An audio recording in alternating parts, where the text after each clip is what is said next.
Hi friends, welcome to my channel Snigdha వంటలు. ఈరోజు recipe వచ్చేసి పుట్నాలతో హల్వా చేశానండి. నోట్లో వేయగానే వెన్నెలా కరిగిపోతుంది.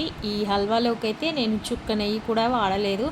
చాలా టేస్టీగా ఉంటుంది. స్వీట్ తినాలనిపిస్తే ఇలా ఒకసారి అయితే ట్రై చేయండి. టేస్ట్ చాలా అంటే చాలా బాగుంటుందండి. ప్రాసెస్ కూడా చాలా సింపుల్. దీనికోసం అయితే ఒక కప్పు వరకు పుట్నాలను తీసేసుకోండి.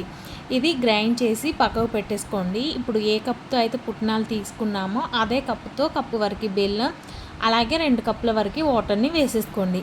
మనకి బెల్లం అనేది కరిగితే సరిపోతుందండి. పాకం ఏమీ రానవసరం లేదండి. మనం బెల్లం కరిగించి పక్కకు పెట్టేసుకోండి. చూడండి, మనకి బెల్లం అయితే కరిగిపోయింది కదా.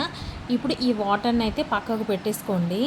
ఇప్పుడు ఇంకొక ప్యాన్ పెట్టేసుకొని కప్కి కొంచెం తక్కువగా అయితే ఆయిల్ని వేసేసుకోవాలి. మనం ఏ కప్తో అయితే పుట్నాలు తీసుకున్నామో అన్నీ అదే కప్తో మెజర్ చేసేసుకోండి. ఇలా ఆయిల్ వేసేసుకున్న తర్వాత మనం గ్రైండ్ చేసి పెట్టుకున్న పుట్నాల పొడిని వేసేసుకోవాలి. పుట్నాల పొడి అయితే బాగా సాఫ్ట్గా మిక్సీ పట్టేసుకోండి. మెత్తని పొడిలాగా పట్టేసుకోండి. అప్పుడే హల్వా అనేది మనకి మంచి టెక్స్చర్ అనేది వచ్చేస్తుంది. ఇలా పుట్నాల పొడి వేసేసుకున్న తర్వాత కలిపేసుకోవాలండి. ఒక 5 నుండి 10 నిమిషాల పాటు లో ఫ్లేమ్లో మంచిగా ఫ్రై చేసేసుకోండి. మనకి పుట్నాల స్మెల్ అనేది పోతుంది. ఇలా లో ఫ్లేమ్లో ఫ్రై చేసేసుకోవడం వల్ల టేస్ట్ బాగుంటుంది హల్వా అనేది. ఇలా లో ఫ్లేమ్లో 10 మినిట్స్ వరకు మనం కుక్ చేసేసుకోవాలి.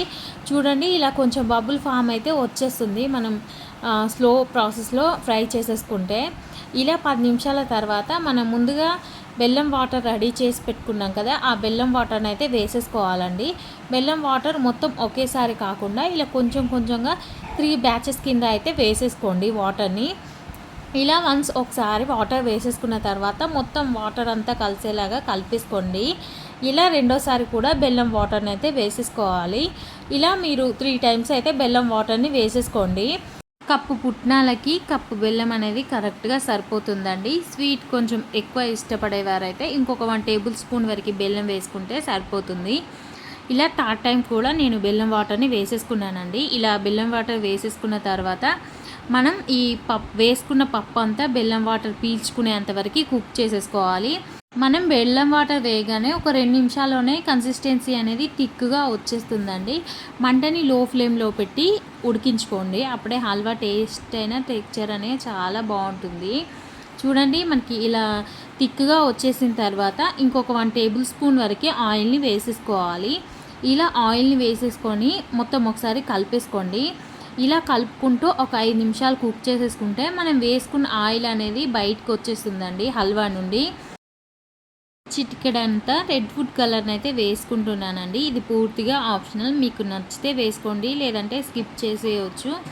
ఇలా ఫుడ్ కలర్ వేసేసుకున్న తర్వాత మొత్తం ఒకసారి కలిపేసుకుంటున్నాను. చూడండి, మనకి హల్వా అనేది ప్యాన్ నుండి సపరేట్ అవ్వాలి. అలా అయ్యేంత వరకు అయితే కుక్ చేసేసుకోండి. అప్పుడే మనకి పర్ఫెక్ట్గా ఇది కుక్ అయిపోయినట్టు. చూడండి, మనకి ప్యాన్ నుండి అయితే సపరేట్ అయిపోతుంది. ఇలా ప్యాన్ నుండి సపరేట్ అయిపోయిన తర్వాత ఒక 2 మినిట్స్కి మనకి ఆయిల్ అయితే బయటకు వచ్చేస్తుందండి. ఇలా నేనైతే గరిటెకి కొంచెం ఆయిల్ని అప్లై చేసేసుకుంటూ నేను చేసుకున్న ఈ హల్వాని అయితే ఈ గరిటెతో అయితే ఒక ప్లేట్లోకి వేసేసుకుంటున్నాను. మీరు కావాలంటే ఒక గిన్నెకి ఆయిల్ని అప్లై చేసేసుకొని మనం చేసి పెట్టుకున్న హల్వాని వేసేసుకోండి.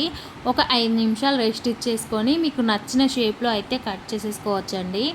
నేనైతే ఇలా చిన్న చిన్న ఉండల్లాగా అయితే చేసేసుకుంటున్నాను. టేస్ట్ అయితే చాలా బాగుంటుందండి. మనకి నెయ్యి వాడకున్నా కూడా హల్వా అనేది చాలా బాగుంటుంది.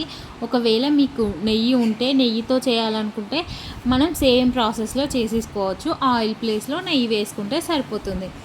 టేస్ట్ అయితే చాలా బాగుంటుందండి. మీరు ఆయిల్లో పుట్నాల పప్పు వేసుకున్న తర్వాత లో ఫ్లేమ్లో వేయించేసుకోండి. అలా లో ఫ్లేమ్లో వేయించుకోవడం వల్ల మనకి హల్వా అనేది టేస్టీగా ఉంటుంది. లేదంటే కొంచెం పచ్చి వాసన వస్తుంది.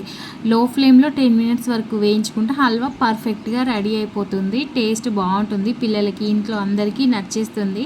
తప్పకుండా ట్రై చేసి ఎలా వచ్చిందో కింద కామెంట్ చేసేయండి.